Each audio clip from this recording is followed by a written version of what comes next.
would you come on in? I know, and it's okay. But they would hear you. It's alright. I get heard all the time. Don't say that. Hey, I've been somewhere that nobody was there because they're playing. They didn't know. I was just encouraging them to come. It's okay. Oh, thank you. Thank you for your effort. Thank you. Alright, so let's start with what depression is. A lot is talked about it, the word is thrown around a lot. If you're having a rough day, it's akin to say, oh my God, I'm so depressed today. Depression is not you having a bad hair day. It just isn't. It comprises of a couple of things, like low affect, low mood. There's an emptiness, there's a sadness, there's a dullness about us, about our expression and about our experience. There's a low sense of self-worth and well-being, and our appetite and sleep are impacted as well. There are three models to understand and to explain what depression is, especially when it comes to treatment. The first and the most simplistic one is the biomedical model. It's a chemical imbalance. Your serotonin levels are dipping, maybe your dopamine is dipping as well, but not necessarily, but serotonin for sure. The second model is a psychological model. And this model assumes that there's something wrong with the person. You're not all there. So you experience this illness individually. Therefore, you are going to take care of it individually as well. And the biomedical model is part of this. Put you on meds and send you home. The third model is the systemic model, which is a more expansive model. It takes into account our relationships. It takes into account our context. This illness is embedded in a context, just as we are embedded in a context. So, the context of gender. How do each one of us experience gender? Not just ours, but the opposite gender as well. Which gender is preferred? By us, by others? The context of culture. What illnesses, what stresses are acceptable, are revered even, and which are not? So if there's a death in the family, that kind of grieving is completely understood. And yes, there is a difference between grieving and depression, but many a times, if you are young, physically able and healthy, and relatively with it, if you experience depression, something is really off about that. People don't look at it or don't understand it in many times very kindly ways. The context of family dynamics. So, this is where things get interesting. Which members of the family carry the stress symptoms? Which member of the family can do no wrong? Which member of the family can do no right? Which member of the family is the problem creator? Which member of the family is the problem solver? The overfunctioner, the underfunctioner. This is the context within which an illness is embedded and it emerges. This is also the context within which the illness needs to be treated. You cannot divorce the family context, the cultural context, the gender context from the treatment of a diagnosis. So what does depression typically look like? Typical signs: the person is weeping, crying a lot, the person is feeling low, no motivation, low motivation, the person is exhausted all the time. And many times the person experiences a shutdown or a shutting down of sorts. The not so typical expressions of depression are high irritability. You will pick a fight where there is no fight to be had. You will pick an argument in terms of misunderstanding because there's just so much agitation. So depression is not just about a shutdown. It is also about, or can be about, an agitation.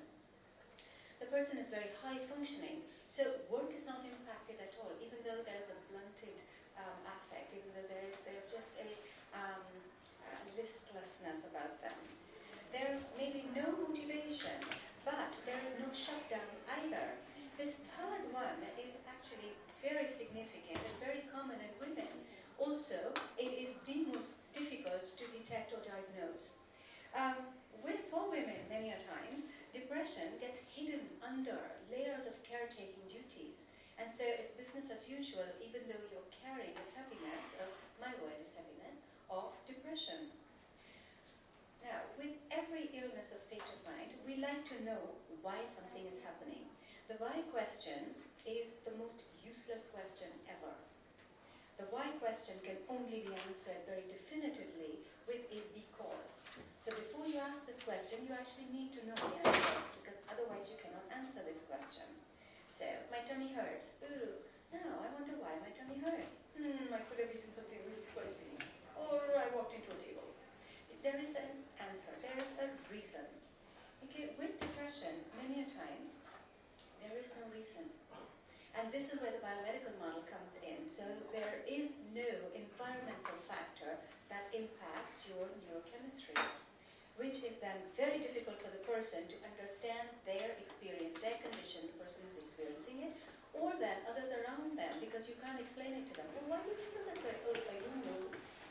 Oh, come on, just feel better. Well, I don't know how. So there are no ways to answer this. Okay? Not knowing of the reason for the depression gets to be very challenging for the person.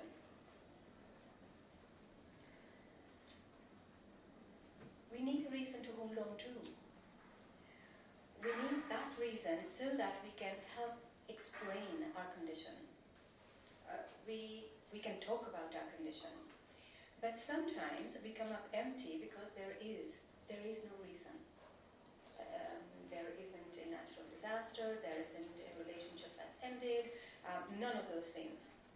So just knowing the reason for the depressed affect is very, very important for us.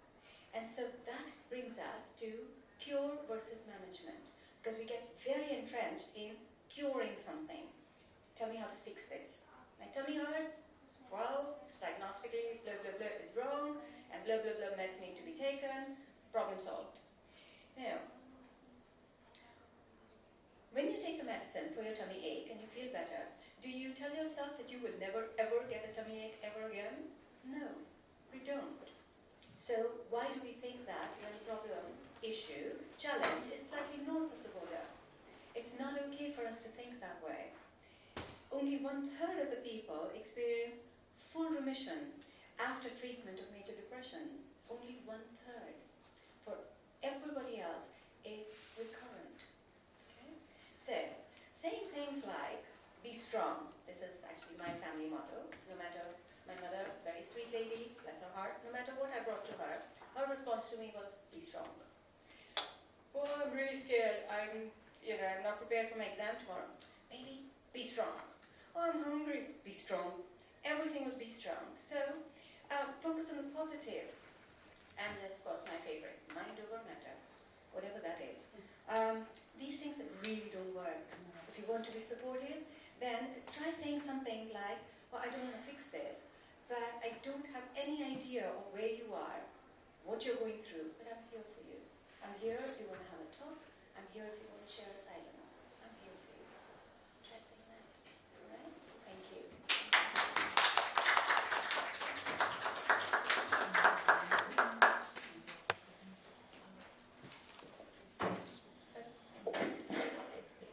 Now we have Charlie. Please come.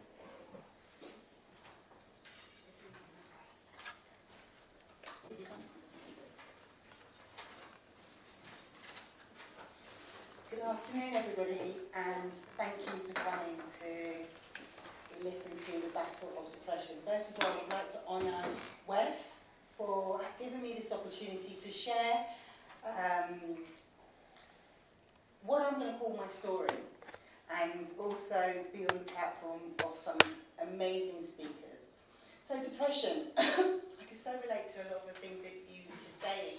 And I'm going to talk from an experience that, oh God, I suffered, and I will call it suffering, myself. But I'm a survivor, I'm not a victim. You can't fix depression. If you're with me in 2003, I was in a room much like this, half the size, and I was being watched 24 hours by a member of staff, and one sat next to me on suicide watch. It was the third time. And I was in this clinic for 9 months on 28 tablets a day. I was an addictive self-harmer. I had everything going for me. Beautiful children, a lovely home. Money was never a problem. I just wasn't happy. I went to bed and I woke up and I just wasn't happy. Ask me why. I do not know. And I could take myself back to that moment. I could feel it in my solar plexus, right? I then started thinking, I need to get out of here. Every time I talk to somebody and I'm having a conversation like this, when they're a full-blown conversation, and I turn, they're hanging from their room. Just committed suicide. And I became mothering everybody in there. I had my own problems. And also became a business. These private hospitals become a business. Back then it was like £2,500 a week. It was very, very expensive to be in a private clinic. I just had my son, who was a triplet pregnancy, and I was suffering from severe postnatal depression. That's what they called it. I was in a very happy marriage. I went home and I divorced my husband.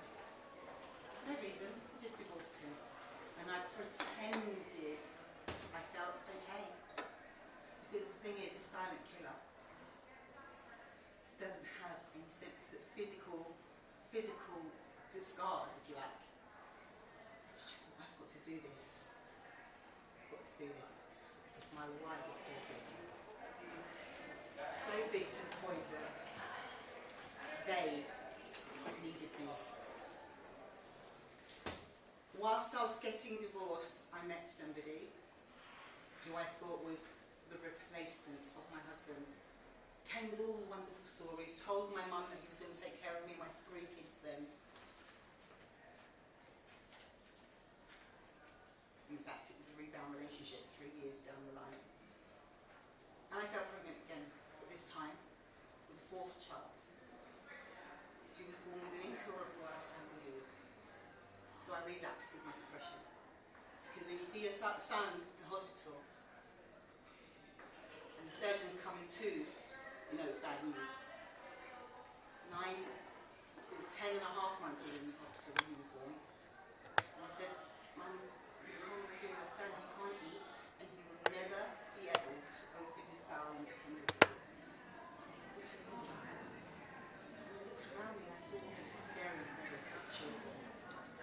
We take it for granted. We just get up, we go to the bathroom, the minute we wake up in the morning, my son will never, ever be able to do that. And I thought back, I said, I've got to go through all of that again.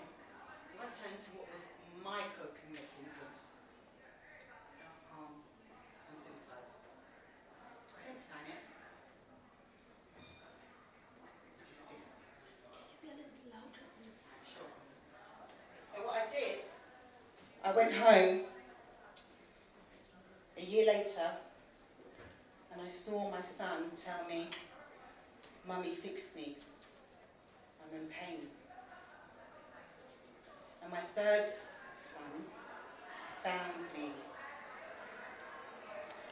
So what I then decided to do was, I realised that I'd been given another chance. But while I lay in bed for another 3 years, chronic discomfort, highly medicated. I stopped drinking water so I didn't have to use the bathroom. I didn't talk to anybody because I had no desire and I didn't want to. My hair was down to my waist. It clogged and locked all up because I didn't want to brush my hair anymore. I didn't want to shower. I had somebody come in to motivate me to go into the bathroom and shower and get dressed in the morning. I was eating and sleeping and drinking out of my bed. I missed the first 5 years of my children's life. I have never, ever, ever taken my children to the school, park, fun fair, never. Depression. And that killed me. Things that mums do when they have a child. But what I did do, I stayed in bed and I found social media. And I loved it. That was my outlet. I was on Facebook day and night. I'm just talking to the world. And I was talking and talking and talking. And I thought, I can't be selfish anymore. I've got to stop listening to these voices that tell me to do things I don't want to do. And I did something that really grounded me. 2 things.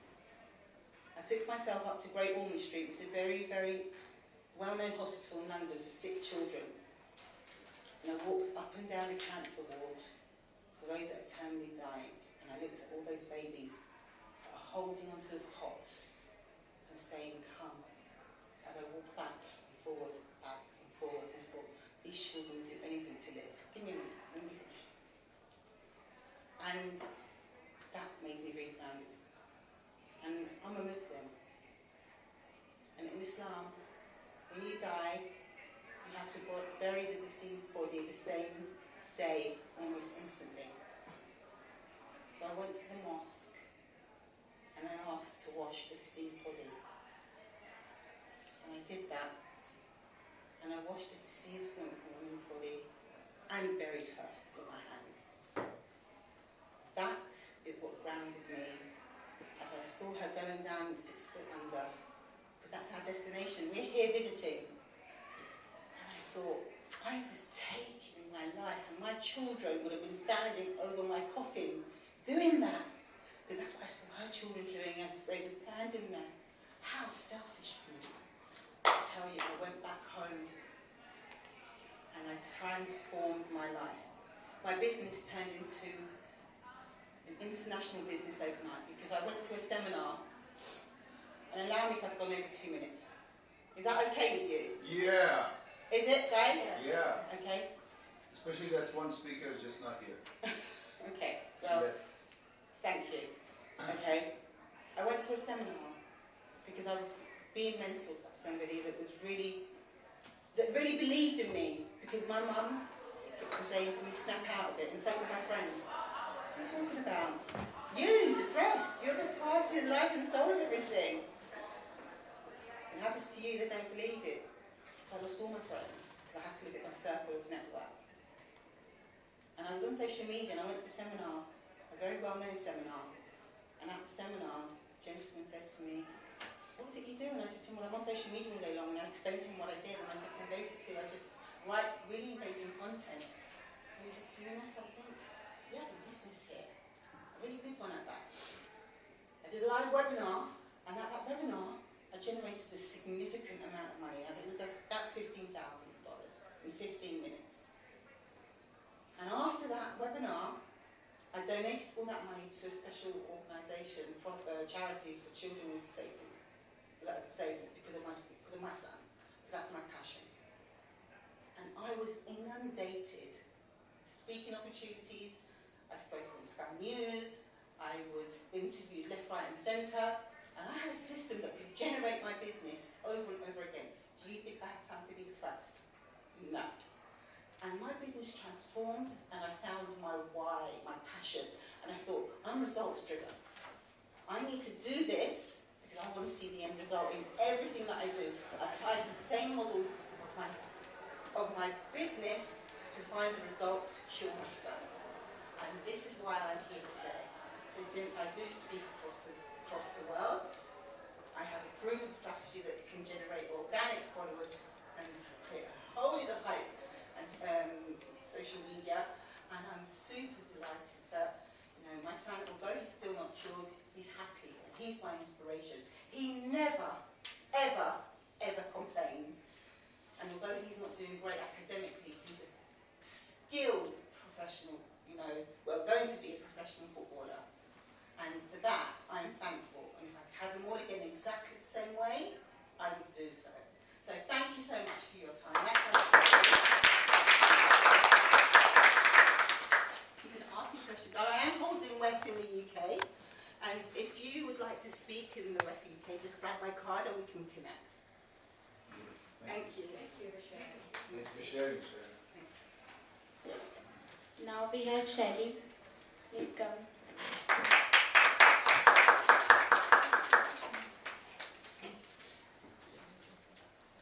Hello, everybody. Hi.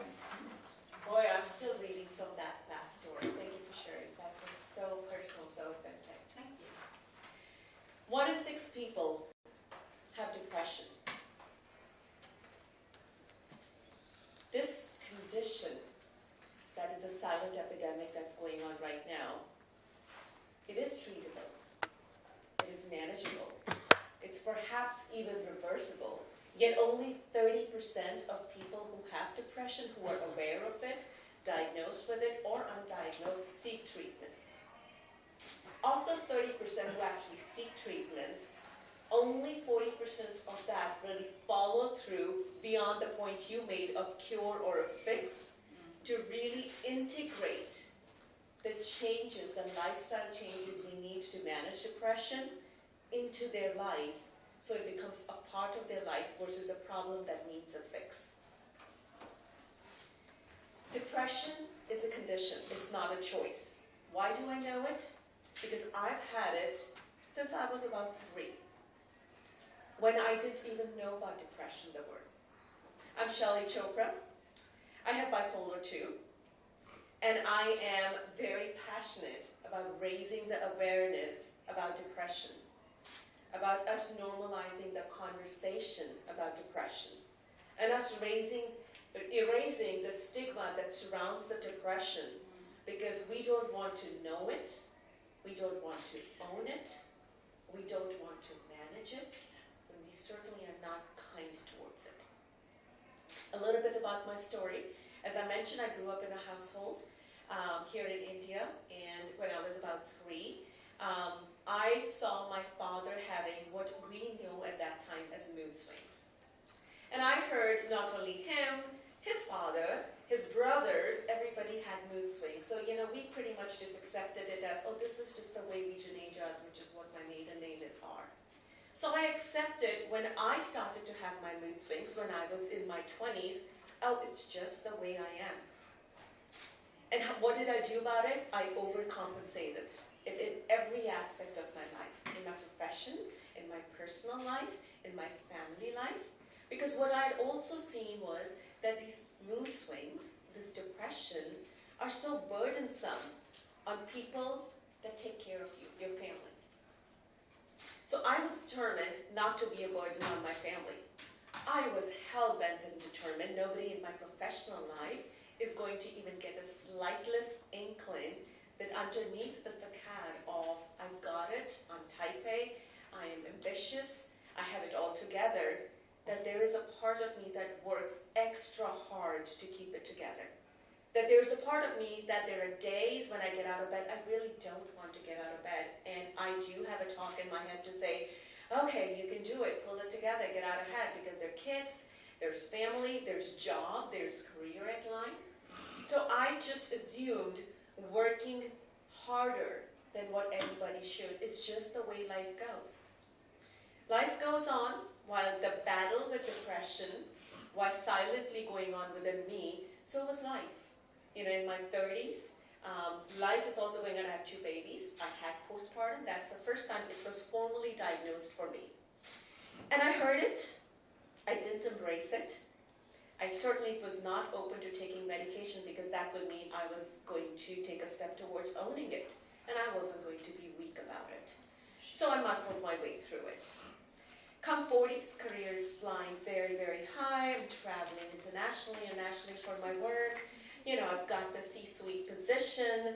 I've got the bank balance I want. I've got 2 beautiful children, a happy marriage.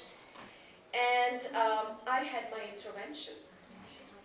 all of that years and years and decades of holding it together, it was time to fall apart and time to unravel, and so I did.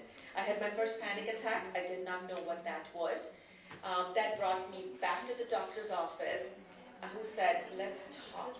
There's no escaping it. So I did. So I talked about me, my 20s, my 30s, my 40s. I talked about my dad. I talked about my granddad and my uncle.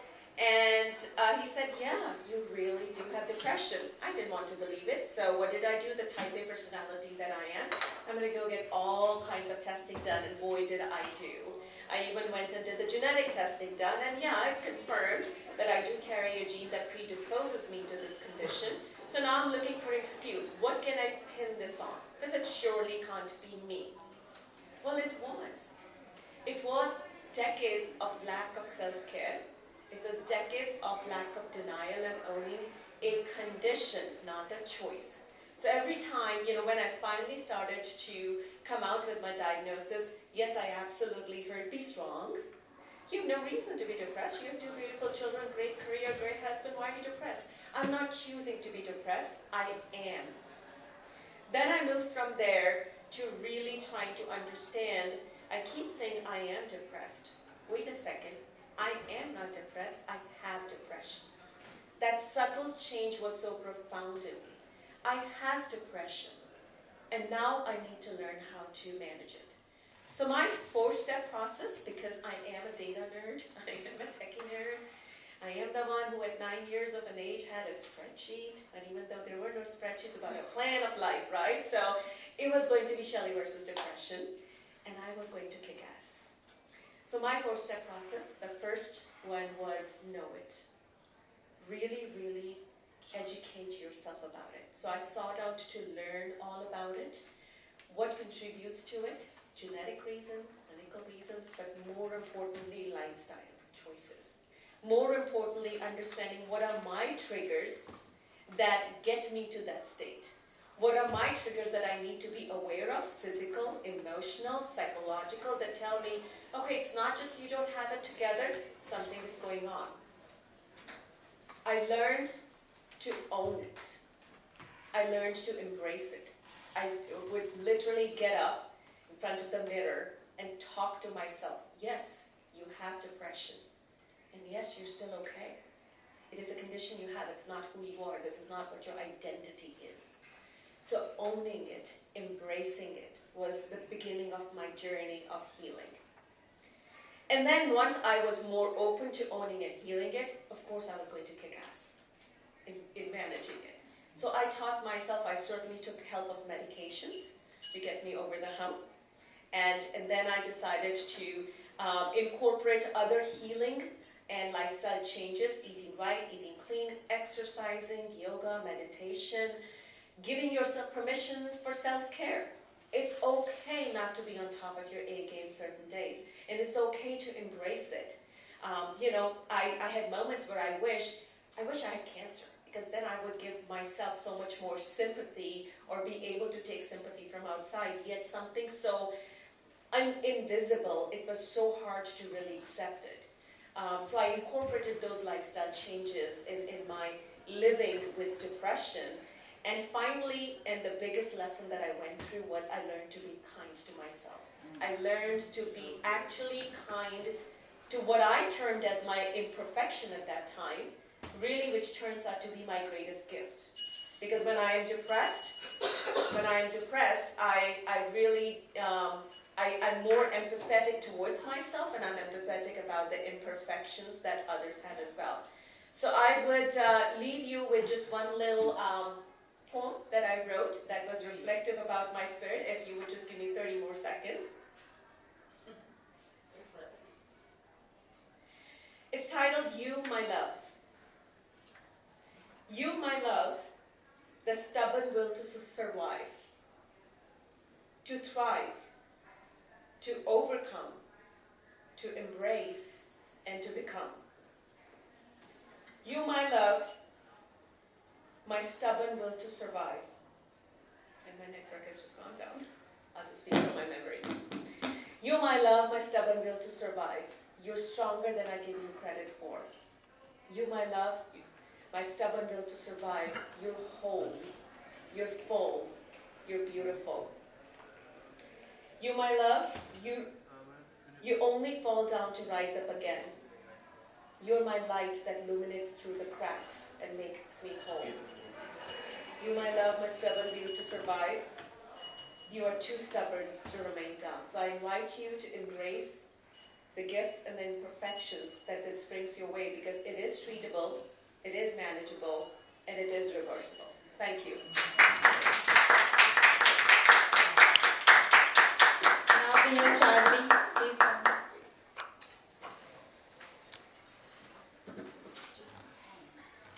Hello, everyone. First, I'd like to apologize for the interruptions. I didn't realize this room didn't have internet, so I had to run upstairs and save my slideshow. My name is Charlene Macharia, and originally from Kenya, but I'm based in California. I've lived there for about 15 years now. And so I chose this topic because I feel like I learned a lot from my own personal experience, and probably should be next to that so I can change it. So, from what I got to hear about from the other speakers, they kind of also mentioned some of these things, like what is depression to begin with. I'm not going to go into like the medical description of it because I feel like Dr. Chan did like a really good job at that. But just looking at depression, what are some of the characteristics? So I would say that depression is just a feeling of heaviness. It's a mental state of hopelessness. It comes with low self-esteem, and like you're not seeing life in color, but you're seeing life in like black and white. Everything has just been jaded. And then I would also say depression is feeling that you've lost yourself or you're losing yourself without the hope of returning back to yourself. And that's what from my experience, what I feel depression is. And then something else that has been said before to the other speakers, I want to articulate again. Your trauma is not my trauma, but still your pain is valid. And I say that because depression can be induced by different things. It could be induced by like a really tragic event, like someone can go through a divorce or a death of a loved one. Or it could just be induced by like one negative word. Like words have power.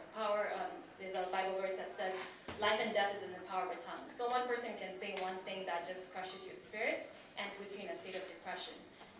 And then there's also, depression can be induced by perfectionism. If you're just really critical about yourself and just holding yourself to like really high standards, I feel like that can cause depression, and you feel like you fall short from your own high standards. And next thing. Okay. So from my life and journey, I've learned a lot through Lion King. So I know it's just a cartoon, a Disney movie, but I watched it as a kid and I cried a lot because it was a sad movie. But when I watched it in my adult time, when I was in college, I cried again, but this time it had like a new meaning, and I saw myself as Simba. So the first stage, this is when Simba is just a kid or a cub, whatever, and he's confident and carefree. So for me, I felt the same, and you might also relate to this story. When you're young, when I was young, I just felt like confident in who I was. I was carefree, and everyone's like, "Oh, look at her, she's cute." I could just say whatever I wanted to say, and it was cute, and like, oh wow, you can just be. I was just carefree. I didn't have any worry in the world. And also, I'm just really thankful for my parents because they gave me a spiritual foundation. So not only did I have the support of my family, but I got to know God as my Father. And when I knew that my Creator is my Father, like I realized like no other opinion should matter. Like only my Creator's opinion. He created me, so like why should any other opinion matter about me? And so I was really confident in who I was. So, but then growing up in my teen years, I started to. I still was myself confident and saying things like my personality is more introverted. But yeah, I'm mostly quiet, observant. But then when I do have something to say, especially when I'm speaking up about something, seeing someone who's oppressed, I do say something. And so when I started saying something, speaking the truth about things, I started getting in trouble. It wasn't cute anymore. He was like, "Oh, you're being rude. Like, why are you telling me that?" And I respected my elders, but they also became like part of the opposition I was facing during that time, because I was just speaking the truth. I was just being me. But then when the opposition started coming from those people I respected, for me that became like the source of my depression, because I was like, oh, these people are older than me. Then they're probably right and I'm wrong. I should change myself, because being myself also always gets me in trouble. So that was my point. I feel like that I started losing myself. And it just came something really simple. It wasn't like a traumatic event, but for me it was like a slow fade that I slowly started to take people's opinions about me and how I should be. And then that later on, I became less and less of myself until I found myself. It's like, I don't even know myself. I'm not even being myself. And I was trapped because also that's how the people who are now around me, that they got used to me being like that. And they were fine with it. So I didn't also want to suddenly change to become myself, because people were like, we already know who you are. But anyway, so that's my story. And so yeah, that's what I was talking about, condemnation and doubt and shame. So in Lion King, he was carefree and everything. He just wanted to be king and all that. But then, the death of his father comes, and then Scar comes as that voice of condemnation, like, oh, look what you've done, like, you're not worthy, like, and pretty much it's listening to that voice, like, put in doubt about himself and shame about himself, and he ran away from home. And he didn't just run away from home, Simba ran away from his real identity. And he was depressed, like, from that time until he grew up in the wilderness where he was at, he was depressed. And I felt like that was me. And even coming to America, coming to a new place didn't really change that for me. Like, I was still depressed, like, yeah. And the road to freedom and healing. So for me, what really helped me in healing, because I felt like it was like 10 years of being depressed and people getting used to me like that. They're like, what do you mean you're depressed? Like, you're always smiling. But it's like, I knew that I was running away from myself. So one thing that helps me break out of that is realizing the existence of spiritual warfare. We said this is like battling depression, and I realized it wasn't even my battle. Like in The Lion King, it was Mufasa was like, how much time do I have? Oh wow, wonderful. Let me speed through this. So Mufasa was like telling Simba, like, there are two kingdoms.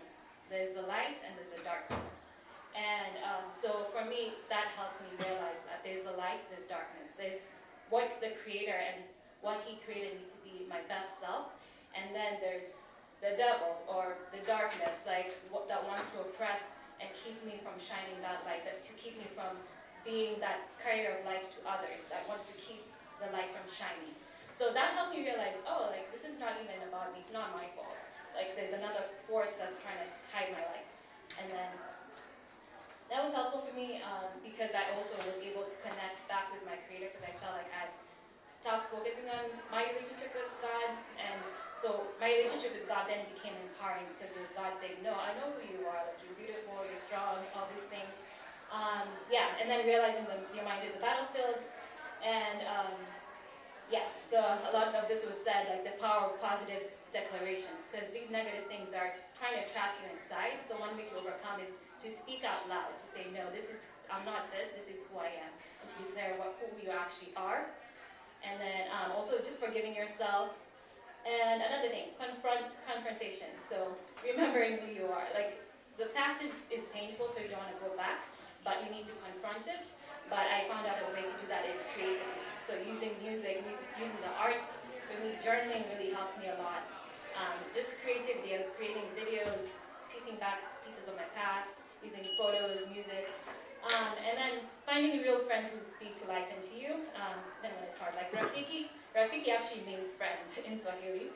So Rafiki, he told Simba, like, pretty much the truth, and he hit him on the head, like, remember who you are, pretty much. And also Mufasa appeared to him and told him that, pretty much for me, that was like a symbol of like God, and even like people from my ancestors telling me, like, remember who you are. And then you can go to the last slide. Sorry. Is there other people we're trying to present up to? No? Okay. Are there people coming in? Okay. They can come in. Okay, anyway, so that was my my journey, and I'm still on that journey, but I've healed a lot. And if you have any questions, you can talk to me after. Thank you.